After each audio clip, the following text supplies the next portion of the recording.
मंथन का दौर लगातार चल रहा है शिवम त्यागी जी, दूसरा दिन है ये आज। इस मंथन से क्या निकला अभी तक? मैं मानता हूं कि मंथन जो है, भारतीय जनता पार्टी लगातार हर चुनाव से पहले, चुनाव के बाद क्या स्थितियां रही, कैसे चुनाव लड़े, कैसे जीते, कहां अगर कुछ कमी रही तो वो किस प्रकार से बेहतर करनी जाएगी, आने वाले उपचुनाव है उनमें किस तरह की तैयारी होनी चाहिए, उन्हीं चीजों को लेकर जो है संगठन तय करता है। रही बात भारतीय जनता पार्टी के उत्तर प्रदेश के अगर प्रदर्शन की मैं बात करूं तो मैं मानता हूं कि 12 साल ऑलरेडी हो चुके हैं अखिलेश यादव को कोई बेहतर प्रदर्शन करे हुए, और 4 चुनाव हो चुके हैं। उत्तर प्रदेश ने भारतीय जनता पार्टी और एनडीए को बेहद शानदार असाधारण सीटें दी हैं बारंबार। हाँ, इसमें कहीं कोई दो राय नहीं है कि अगर 2024 की हम बात करें तो जिस सीटों की हम उम्मीद कर रहे थे वो सीटें उसमें जरा कम रही, लेकिन एक रियलिटी ये भी है कि अगर हम एनडीए की बात करें तो उत्तर प्रदेश में एनडीए को 3,75,87,000 वोट मिले हैं और इंडिया अलायंस को 3,81,67,000 वोट मिले, विच मीन्स 5 लाख वोटों का सिर्फ फर्क है। हाँ, लेकिन नंबर्स है, इसमें कहीं कोई दो राय नहीं है कि उनकी जो सीटें हैं वो हमसे बेहतर रही, लेकिन इतना तय है कि उत्तर प्रदेश ने उस गुंडा राज में जाने से मना बहुत पहले कर दिया है। पिछले 12 साल से जिस तरीके से अविस्मरणीय मैंडेट हमें उत्तर प्रदेश से मिलता रहा है, आने वाले उपचुनाव में भी उसकी आप झलक देखेंगे। और मंथन का विषय सिर्फ इतना है कि कैसे पार्टी जो है हर स्तर पर अपने आप में सुधार करे, बेहतर करे और चीजों को आगे लेकर जाए। कहां कहां सुधार की गुंजाइश देख रहे हैं आप? यानी चिंतन और मंथन हुआ होगा ना, कहां क्या क्या नाराजगी देख रहे हैं, उनको दूर करने के आगे की क्या रणनीति है, मैं वो समझना चाह रही हूँ। अर्पिता जी, मैं एक ही चीज कहना चाहता हूं कि वो भारतीय जनता पार्टी की सीनियर बॉडी का, बड़े सीनियर नेताओं का और तमाम लोगों का काम है। और मैं मानता हूं, मैं तो एक छोटा सा प्रवक्ता हूं, इसी प्रकार जैसे आप एंकर हैं। और अगर मैं ये पूछ रही हूँ क्योंकि देखिए 3 मीटिंग जो हुई थी उसमें दलित, एससी, एसटी प्रवक्ताओं को भी बुलाया था, तो मुझे लगा बीजेपी के प्रवक्ता, क्योंकि ये तो बहुत वैसी बात है कि आप कह ही देंगे कि तो देखिए पार्टी में हम तय कर रहे हैं, पार्टी की बात हो रही है, लेकिन अब प्रवक्ताओं को भी बुलाया गया। इसलिए मैं पूछ रही हूं कि क्या कुछ पता चला कि किस वजह से, क्योंकि जो दलितों का मोह भंग हुआ, जो बिस्सू का मोह भंग हुआ, ये एक बड़ी वजह है जो निकल कर आई है। और इसके लिए इसी को लेकर आप भी चिंतन मंथन कर रहे होंगे, क्योंकि जो प्रमाण है उसको कोई नहीं छिपा सकता ना। ये नाराजगी थी, लेकिन उस नाराजगी को दूर करने के लिए क्या रणनीति अब बीजेपी की रहने वाली है? कैसे वो आरक्षण का जो बड़ा मुद्दा बन गया उसको हल करने के लिए, दलितों के बीच जाने के लिए, ओबीसी को समझाने के लिए क्या रणनीति बीजेपी बना रही है?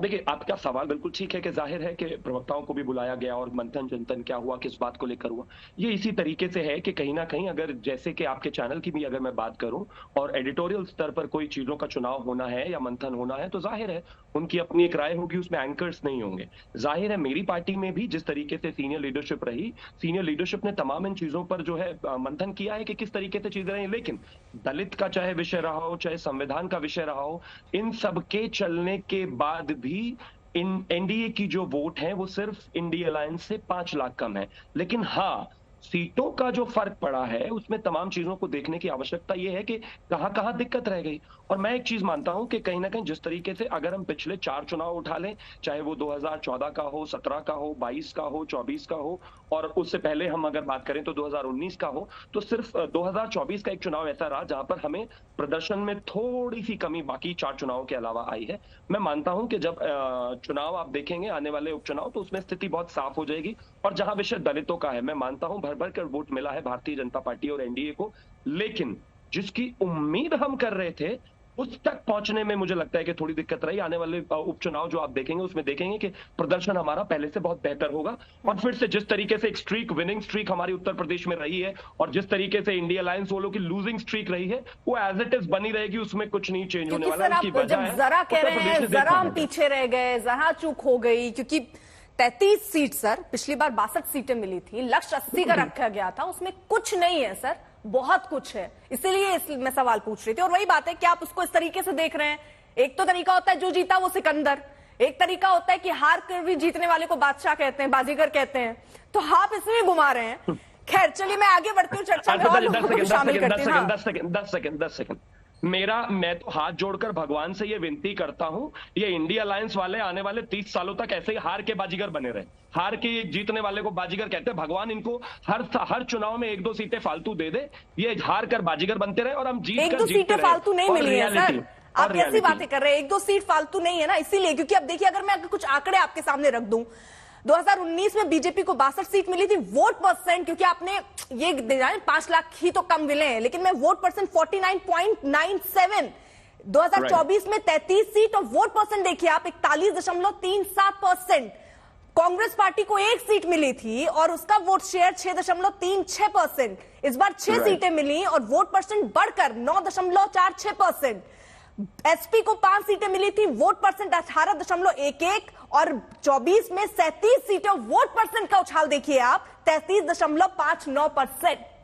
तो ये आंकड़े तो झूठ, इनको झुटलाया नहीं जा सकता ना शिवम जी।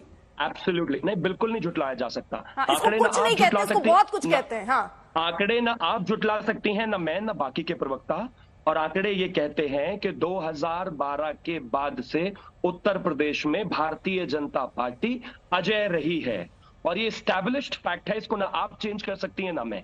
ठीक है सर, अभी अगर आप वही चश्मा लगाए रखना चाहते हैं, वही गलती है सर, विपक्ष की भी यही गलती रही है हमेशा, क्योंकि वो अभी आज में नहीं जीते, वो पिछले चीजों में जीने लग जाते हैं। आप भी वही कर रहे हैं। खैर, इसीलिए मंथन का भी दौर है। मैं चर्चा में जरा और भी जोड़ लूं, मैं सुरेंद्र राजपूत और सुनील जी यादव को भी जोड़ना चाह रही हूँ इसमें। सुनील सिंह यादव, मैं आपसे, क्योंकि अखिलेश यादव भी, क्योंकि ये सिर्फ और सिर्फ उपचुनाव एक चुनाव के तौर पर नहीं है, ये एक तरीके से साख की लड़ाई के तौर पर है। यानी जो बेहतरीन प्रदर्शन लोकसभा में समाजवादी पार्टी ने किया, जिससे गदगद है समाजवादी पार्टी, उसके लिए आगे क्या रणनीति आप बना रहे, क्योंकि ये 10 उपचुनाव आगे की कई सीढ़ियों को तय करने के लिए रास्ता आसान करेंगे। देखिए अर्पिता जी, ये कहना कि हम लोग जीतने के बाद गदगद हैं, हाँ जीतने के बाद हौसला बढ़ा है, लेकिन इस बात की टीस रह गई है कि बीजेपी की सरकार बन गई। क्योंकि हम लोगों ने कोशिश की थी कि बीजेपी की सरकार को रोके, क्योंकि लड़ाई किसी व्यक्ति से नहीं थी, हमारी लड़ाई विचारधारा से है। जो उनसे लड़ाई है जो हमारे नेता जब अपना घर खाली करते हैं तो उसको गंगा जल से धुलवाते हैं। जब हमारे नेता माननीय अखिलेश यादव जी पिछड़े समाज से आने के बाद किसी मंदिर में जाते हैं तो भारतीय जनता पार्टी और आरएसएस के लोग गंगा जल से धुलवाते हैं। हमारी लड़ाई है जो पिछड़ों का शिक्षक भर्ती में आरक्षण छीना गया। हमारी लड़ाई है कि एक विश्वविद्यालय, बांदा विश्वविद्यालय में एक जाति विशेष के लोगों को सबसे ज्यादा नौकरी दे दी गई। हमारी लड़ाई है सामंती सोच के खिलाफ, पूंजीपति विचारधारा के खिलाफ, उन लोगों के खिलाफ लड़ाई है जो पिछड़े, दलित, आदिवासी, अल्पसंख्यक, मुसलमान, पीडीए को हीन भावना से देखते हैं। हम कह रहे हैं जो समाजवादी पार्टी इंडिया गठबंधन की रणनीति पीडीए था, वो उत्तर प्रदेश में रिजल्ट आ गया है। अब ये सच है कि 10 सीटों पर लड़ाई है, तो हमें भाजपा से नहीं लड़ना है। भाजपा उत्तर प्रदेश में हम लोगों से लड़ने की स्थिति में नहीं है, क्योंकि उत्तर प्रदेश का पिछड़ा हो, दलित हो, मुसलमान हो, आदिवासी हो, महिलाएं हो, किसान हो, बेरोजगार है, वो जान रहा है। चंद उद्योगपतियों के लिए काम करने वाली पार्टी है। ये क्या उत्तर प्रदेश नहीं देख रहा है? अयोध्या से लेकर के एयरपोर्ट तक का भ्रष्टाचार, सड़क से लेकर के गिरते हुए पुल का भ्रष्टाचार। अर्पिता जी, हम लोगों को जो 10 सीटें बाई इलेक्शन है, अब बीजेपी से नहीं लड़ना है, अब डीएम से लड़ना है, कप्तान से लड़ना है, तहसीलदार से लड़ना है, एसडीएम से लड़ना है। रोक रही हो सर, एक वक्त बड़ी खबर आ रही है, और बड़ी खबर यूपी में हार पर बीजेपी की समीक्षा बैठक से जुड़ी हुई एक खबर है। दरअसल नौकरी में आउटसोर्सिंग में आरक्षण न होने से नुकसान की खबर है। दलित ओबीसी में आरक्षण को लेकर भ्रम फैला। दलित ओबीसी नेताओं ने बीएल संतोष को यह जानकारी दी है। मंत्री असीम अरुण तैयार करेंगे अब इस पर पूरी रिपोर्ट। दलित ओबीसी नेताओं ने बीएल संतोष को पूरी जानकारी दी और जानकारी हमारे सहयोगी कुमार विषय किस वक्त देंगे। कुमार। बिल्कुल अर्पिता, आज जब बीएल संतोष के साथ दलित नेताओं और मंत्रियों की जो तकरीबन 1 से 1.5 घंटे चली है, उसमें जो सबसे बड़ा मुद्दा उभर कर है, इन दलित मंत्रियों ने और नेताओं ने बीएल संतोष को जो बताया है, उसमें बहुत अहम और महत्वपूर्ण बात यह है कि जितनी भी आउटसोर्सिंग की नौकरियां हैं, जितनी भी नौकरियां आउटसोर्स की जा रही हैं, भी आरक्षण नहीं है, किसी भी आरक्षण रोस्टर का पालन नहीं हो रहा है। ऐसे में दलितों के बीच ये संदेश चला गया कि अब आरक्षण खत्म हो रहा है। जो भी 3rd और 4th ग्रेड है, ज्यादातर आउटसोर्सिंग में जाते हैं और उसमें आरक्षण नहीं है। ये एक मुद्दे के तौर पर और कई मंत्रियों ने ये बात बीएल संतोष को कही, और उसके बाद जो संगठन के नेता हैं जिनकी आज मुलाकात हुई है, उन्होंने भी ये बात कही है।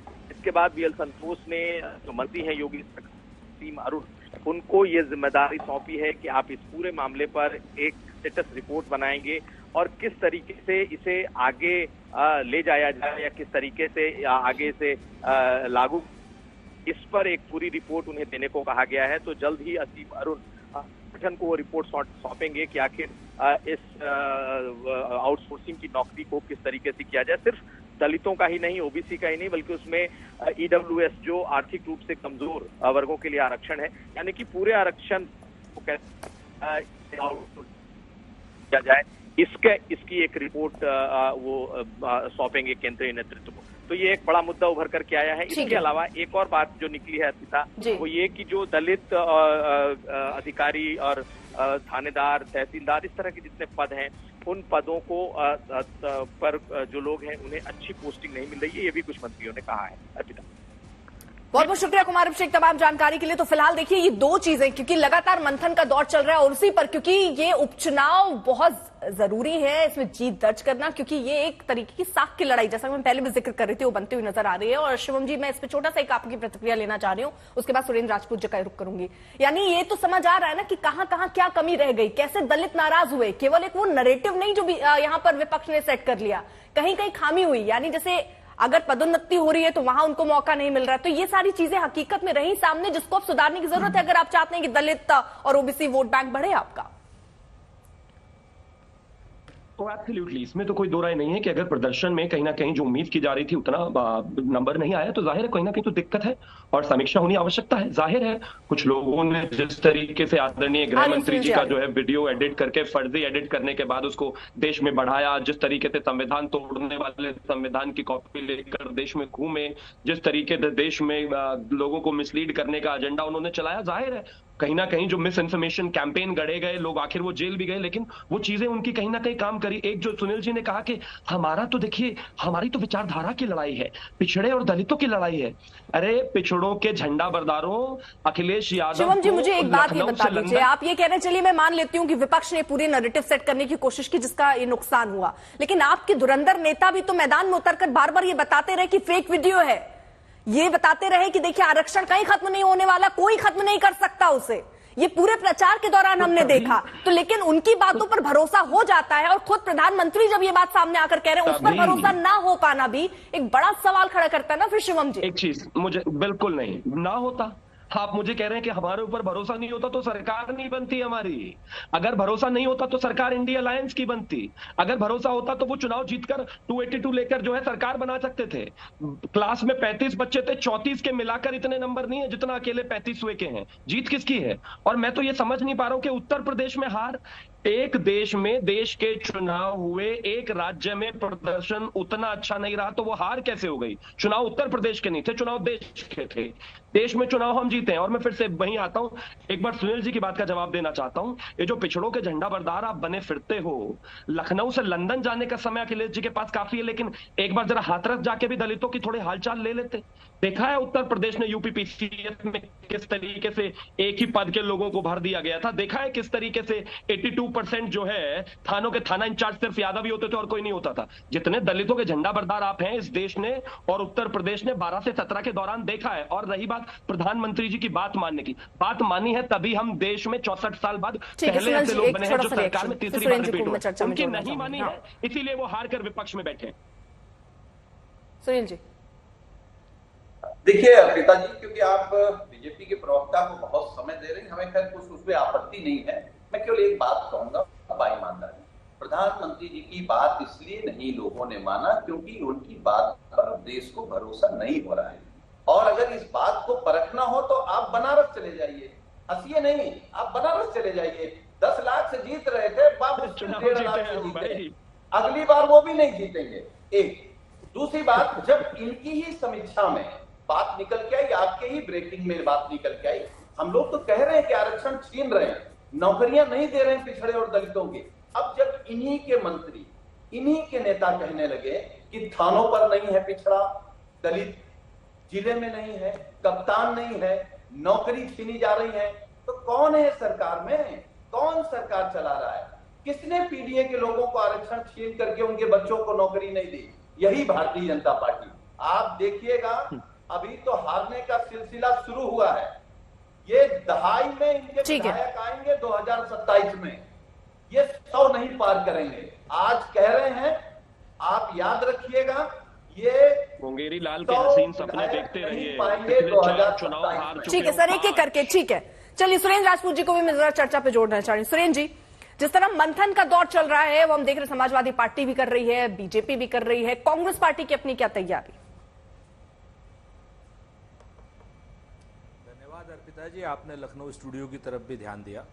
3-4 चीजें बड़ी महत्वपूर्ण हैं। हम तो इंडिया गठबंधन के साथ चल रहे हैं, लड़ रहे हैं, बढ़ रहे हैं, और 10 की 10 सीटों पर चुनाव लड़ेगा इंडिया गठबंधन, और 10 की 10 सीटों पर चुनाव जीतेगा। लेकिन जो अभी आप लोग ये बात कर रहे थे, अभी आदरणीय शिवम त्यागी जी, पूरी भारतीय जनता पार्टी की, भारतीय जनता पार्टी भोजन कर रही है, चिंतन कर रही है, विश्राम कर रही है, भारतीय जनता पार्टी ये कह रही है, भारतीय जनता पार्टी वो कह रही है। अरे भाई, अगर शिवम त्यागी जी अगर ये कहते हैं कि एक प्रदेश ही में तो हारे हैं, तो काहे को इतना वितंडावाद फैला रहे हो? 10 सीटें भी उपचुनाव तो है, कौन सा इस उपचुनाव से आपकी सरकार पर कोई फर्क पड़ा जा रहा है? काहे को बीएल संतोष को यहां बैठाए हो?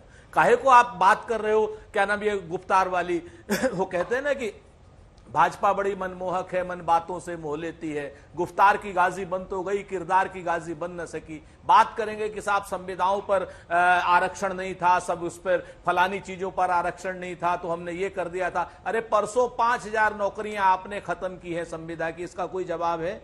आपको अभी अपना दल, जो आपकी सहयोगी है, केंद्र में मंत्री है अनुप्रिया पटेल, उन्होंने चिट्ठी लिखी है कि आप ओबीसी के आरक्षण की नौकरियों को क्या करते हो कि आपको योग्य उम्मीदवार नहीं मिला पिछड़े वर्ग का, और इसलिए उनको आप नहीं भरते, और उसके बाद कहते हो क्या नाम ये योग्य उम्मीदवार नहीं मिला, उसको जनरल कैटेगरी में करके उसके बाद फिर जनरल कैटेगरी में दे देते हो। आज की डेट में आप असीम अरुण नहीं, आप अपने क्या नाम नरेंद्र मोदी जी की क्या अध्यक्षता में आप बनवा लो। जब आप नौकरी दोगे ही नहीं, जब आप नौकरी रखोगे ही नहीं, जब आप आरक्षण के विरोधी हो, जो मैं खुद नहीं कह रहा हूं, अनुप्रिया पटेल आपके ऊपर आरोप लगा रही है कि आप नौकरियों को, जो पिछड़ों की नौकरियां हैं, उन नौकरियों को आप कहते हो योग्य उम्मीदवार नहीं मिले, और उसके बाद जनरल कैटेगरी में भर देते हो। तो आप अपना दल की तो बात मानो, अगर आप हमारी बात नहीं मान रहे हो तो ये गुफ्तार का गाजी बनने से काम नहीं चलेगा, किरदार के गाजी बनो। पूरे देश में अगर आपको बहुत ज्यादा चिंता नहीं है उत्तर प्रदेश की, तो छोड़ो बीएल संतोष को, लगाओ कर्नाटक में, कौन रोक रहा है? हाँ, उत्तर प्रदेश में अगर आओगे तो ये जो संविधान विरोधी आपका चेहरा है, ये जनता के सामने रखा जाएगा। उत्तर प्रदेश में अगर आओगे तो आपका जो आरक्षण विरोधी चेहरा है, ये आपका दुनिया के सामने रखा जाएगा, क्योंकि आरक्षण के विरोधी हो आप। जैसा भी सुनील भाई ने कहा, बांदा यूनिवर्सिटी से लेकर के अनुप्रिया पटेल के लेटर तक हजारों नहीं लाखों नौकरियां ऐसी हैं जहां आपने ये किया कि साहब योग्य उम्मीदवार नहीं मिले, और उनको फिर जनरल कैटेगरी में करके और बैकलॉग पे नौकरियां कर दी हैं। ये सारी की सारी चीजें जनता में गई हैं। एक बात। दूसरी बात यह है कि आप जाति जनगणना करोगे नहीं, आप जाति जनगणना की बात नहीं करोगे, बात करोगे और उसके बाद कहोगे साहब आप आरक्षण के समर्थक हो। किस बात के आरक्षण के समर्थक हो? आप तो आरक्षण के विरोधी हो। और दूसरी बात, आप क्रॉनी कैपिटलिस्ट हो, क्योंकि आज की डेट में नौकरियां आप आउटसोर्सिंग से दे रहे हो। आउटसोर्सिंग की कंपनियां किसकी हैं? किसी अडानी की हैं। आउटसोर्सिंग की कंपनियां किसकी हैं? किसी भारतीय जनता पार्टी के नेता की हैं। आउटसोर्सिंग की कंपनियां किसकी हैं? गुजरात की हैं। इन तीनों कंपनियों को आउटसोर्सिंग में आप नौकरियां देते हो, जिसमें कोई आरक्षण नहीं, और वो सारी के सारा क्रॉनी कैपिटलिस्टों को पैसा जाता है। 20,000 रुपए अगर वो लेता है आउटसोर्सिंग वाला एक आदमी के लिए, तो 12,000 या 10,000 रुपया ही देता है। अभी 10-90, सुन लीजिए अर्पिता जी, बहुत इंपॉर्टेंट बात है, मैं कोई बकवास की बात नहीं कर रहा हूं। ये जो 10-90 में अभी 16 लड़कियों ने अभी जो धरना दिया था, उन लड़कियों ने यही तो धरना दिया था कि साहब हमें नौकरी नहीं मिलती, और योगी आदित्यनाथ जी कह रहे हैं कि साहब हम तो पूरा पैसा देते हैं, आउटसोर्सिंग वाले पैसा खा जाते हैं।